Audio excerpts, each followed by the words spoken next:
Market. Kamusta? Tagal kong di nakapag-video. So, yan, naging busy kasi sa trabaho. Uy, yun. Weird talaga ng motor ngayon. Parang kailangan na change oil. So, yun nga. 3 weeks halos tayo, no?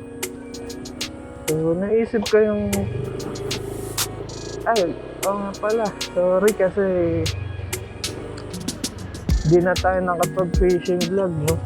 At naging busy nga. Nabutan ng pagka-busy. Pati yung keycaps natin, medyo hindi ko na naasikaso, kaya... temporary close muna. So, yung... So, naisip ko munang i-content para bang, moto vlog na may pagka-podcast. Kasi, bakit may pagka-podcast? Kasi parang gusto kong pag-usapan natin yung mga bagay-bagay na ano nangyayari sa atin, no? So, hindi ko alam saan mag-uumpisa, pero ayun. May mga naiisip naman ako, pero syempre pag mga bagong tips na ganito, medyo mahirap umpisahan. So, ngayon nga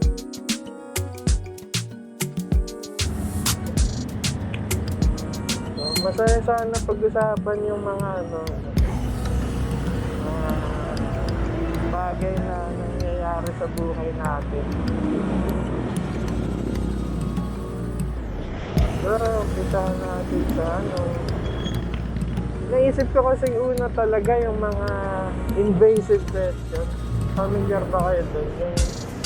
Yung alam mo yun, yung pare, mapunta tayo sa reunion, bigla kayong tatanong, dito pa ba magpapakasal? Diba may mga ganong tanong at mga kamag-anak na para bang kung magtanong sila, para bang sila yung sasagot sa gastos, parang gano'n. O may ireregalo ba sila? Kaya sila nagtatanong, di ba? Di natin alam, di ba? Pero yung mga ganong tanong kasi parang malalagay ka sa alanganin, di ba?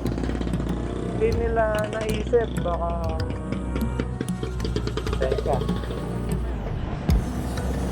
Nako. Hindi nila naisip na baka hindi pa yan sumasagi sa utak mo kasi gusto mo munang tumulong sa magulang mo, di ba? O gusto mo munang magpundar ng iba mong pangarap, di ba? Mga ganon. Yung kumbaga, bakit kailangan itanong yung mga ganong bagay na hindi dapat pinamadali, na dapat pinag-iisipan, nire-respeto, di ba? Mga ganong bagay eh. So, ako, may na-experience akong ganon, pero hindi kasal ang tanong. Ang pinakamasagwa na tanong sa akin, na para sa akin invasive talaga, yung nailagay ako sa parang naipit ako, ganun. Yung hindi ko alam kung matutuwa ba ako o maiinis sa tanong niya.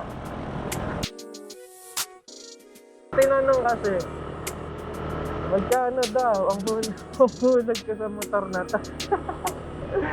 Diba? Ano ako, ahente? Kung gusto mong kumuha ng motor, pumunta ka sa kasa, diba? Tapos biglang babanat. Sinabi ko magkano? Biglang babanat. Ako nga, hindi ko kaya hulugan yan, ganun kalaki.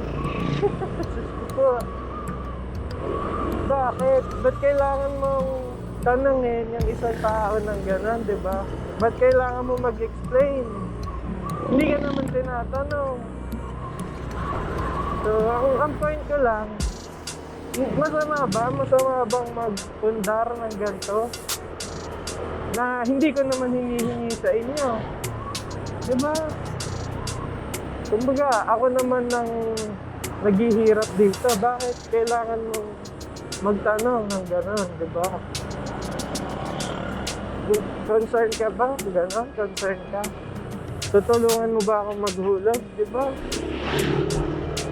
Mga ganong bagay eh. Yung kumbaga, buhay ko naman yun. Hindi ko naman sinasantabi yung ibang priorities, di ba? Hindi ko naman kailangang i-post na, uy, ano, ito ulam namin. May hinuhulugan akong motor, pero ito yung kaya namin, ganyan. Di ba? Parang masagwa. Ba't kailangan mo pang, kumbaga, ala ka namang hindi ko naman kailangan ipagmayabang yung mga nakuha ko, yung mga pinupundar namin, di ba? So, ba't kailangan ng ganong tanong? So, siguro yung iba sa atin na experience yun, ano?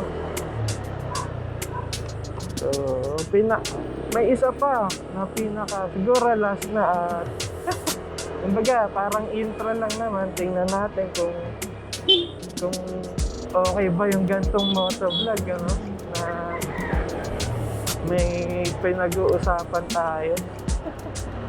Gusto ko lang din mag-explore at kumbaga parang mailabas yung mga ganong shits na na-experience ko, no? Hindi para manira, hindi para magyabang.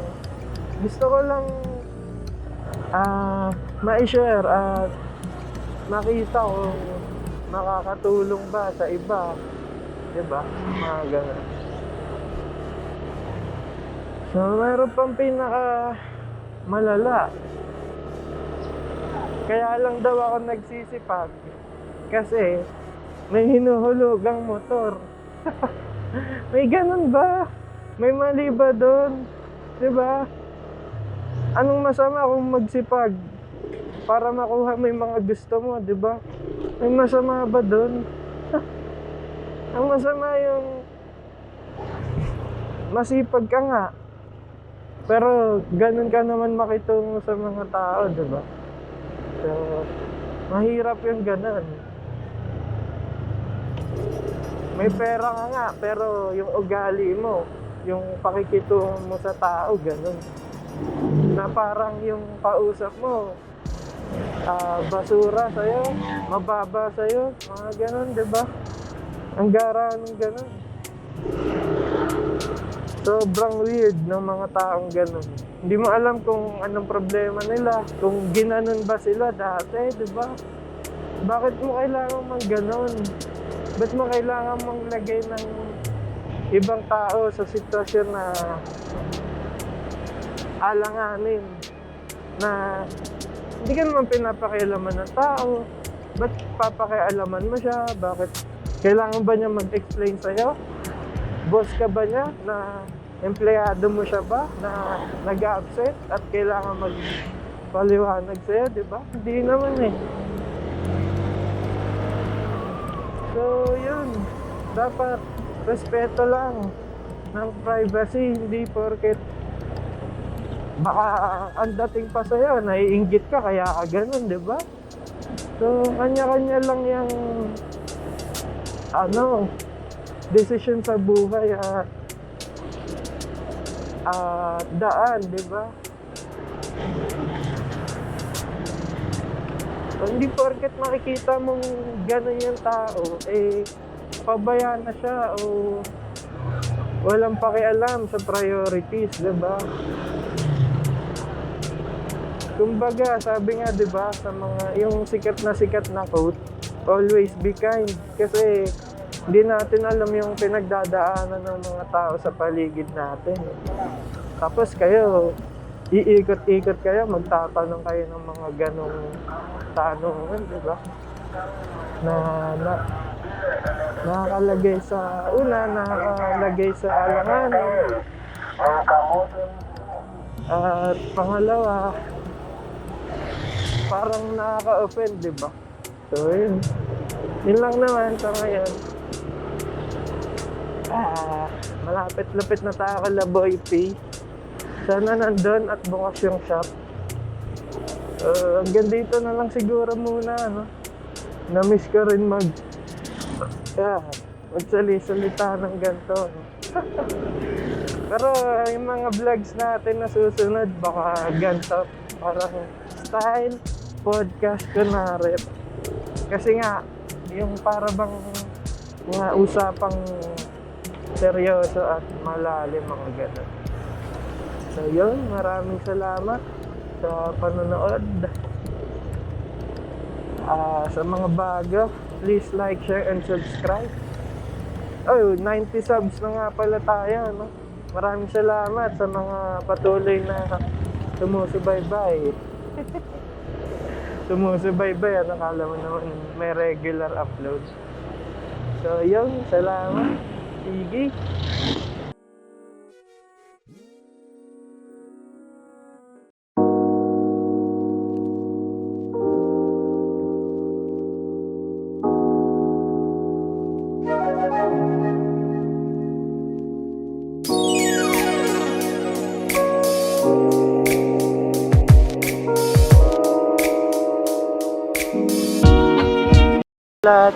May yellow po. Joke.